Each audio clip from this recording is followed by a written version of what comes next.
Browny, you got talking to some kids today, mate. What do you make of the kids coming through with the Lions? Is it plenty of them, but they seem to be putting their hand up, especially yesterday at the intra-club match? Yeah, it's very exciting, and I think no doubt our midfield depth has improved. Because of that, we've got some really good young kids coming through, headlined by guys like Sam Mays and young James Ash. So we're really excited, especially next week against Hawthorn. I think you'll see quite a few of the younger talent play. In two good talking before, two of the young tall forwards, Jono Freeman and Michael Close, took some nice grabs yesterday. Sort of probably long-term replacements for you down the track. Happy with their development? Yeah, really happy. Closey and Jono Freeman, Marco Paparone, been working very close with those. So I've got a keen interest to see how the boys go, and love them to be able to take over that forward line down the track. They've had a really good pre-season, and they're willing to learn and listen to everything we've got to say. So I'm pretty excited about it all, actually. What can we expect from those guys this year, Jono? Would you expect them to sneak a game or two? Well, you'd hope so. At the end of the day, you want to keep our list healthy, and we don't want too many guys playing this year because that's a sign that we've got a lot of injuries. But we want stability, of course. But it's always great if you can sprinkle some games for the younger players, especially in their first and second year, to help the development of the club. But we've got a hell of a lot of players in that 20 to 23 age bracket, so we're starting to hit some real depth. Yourself, mate, how are you tracking? Yeah, good. I'm got over my foot problem. I think I've had a couple of weeks now of build up training, and hopefully get back out with the squad in the next couple of weeks. But it's going to be hard to fit a practice match in.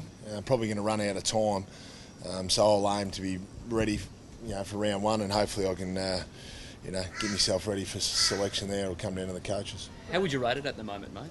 Well, I've had a really good last fortnight up until then, a frustrating 6 weeks where a little bit of a crack in my foot. Disappointing after a great camp overseas. So now I've got to build back up again. But my foot's feeling good. I'm over all the problems. So hopefully now I can be smooth sailing for the next 6 weeks. Got to be careful not to overtrain, of course.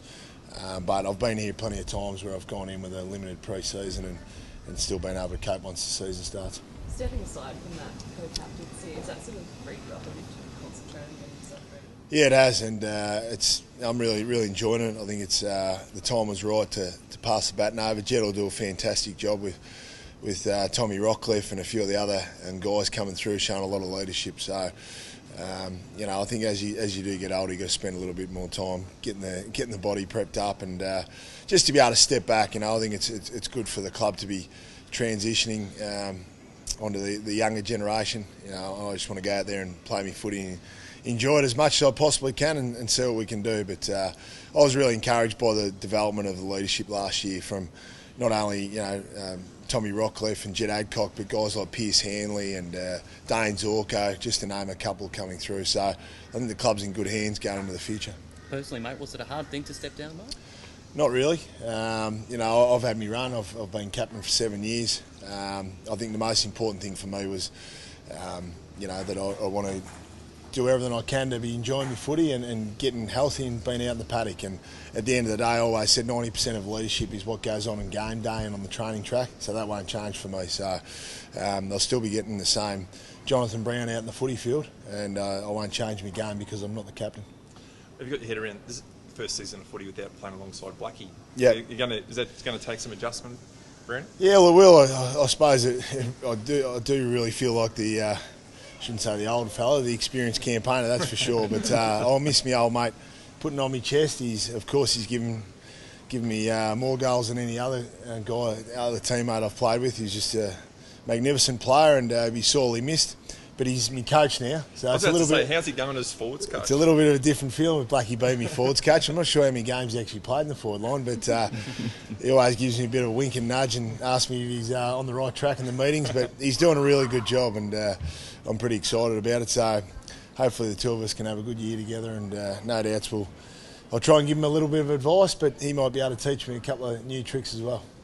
He's jokingly, but finally he's in a position to boss you around. Yeah, that's right, yeah. Oh, no, not really. Look, I suppose I've had a funny career, haven't I? I've had mates coaching me, and it was probably always going to be inevitable to be the youngest member of the premiership sides, that eventually I was going to be the last one standing, and you knew that those guys had tremendous coaching ability, and inevitably, I suppose, I'm going to have teammates and mates coaching me, and I didn't think it was going to be 2 head coaches, but so I've got used to Vossi coaching me. Obviously now another good mate, Leopard, comes in, and of course Blackie as well. So it's something I've become pretty accustomed to. Just one quick one on the pre-season, Browny. Obviously last year you won it and the season didn't go so well. Yep. What can we expect this pre-season, or what are you sort of hoping for? Well, no doubt the NAB Cup is a different format, so there's not as much emphasis on playing as many games, I suppose, but definitely the philosophy will probably change in terms of the way we approach our last 6 weeks of the pre-season. I think last year we probably tapered off our training early for a good NAB Cup, which we did have, but I think no doubts we'll probably train through over the next 5 to 6 weeks, keep our fitness going, and then ease back off just heading into round 1. It's important that you're up and going for round 1, but you certainly don't want to be peaking before the season starts. So Brett Burton, always does a fantastic job, and I think he'll have us in really good nick. All we can hope for over the next 6 weeks is that guys don't get injured in the pre-season games. But that's out of our control. At the moment, we're in fantastic condition, like every other club would say. But I'm really confident how fit we are and the process going forward.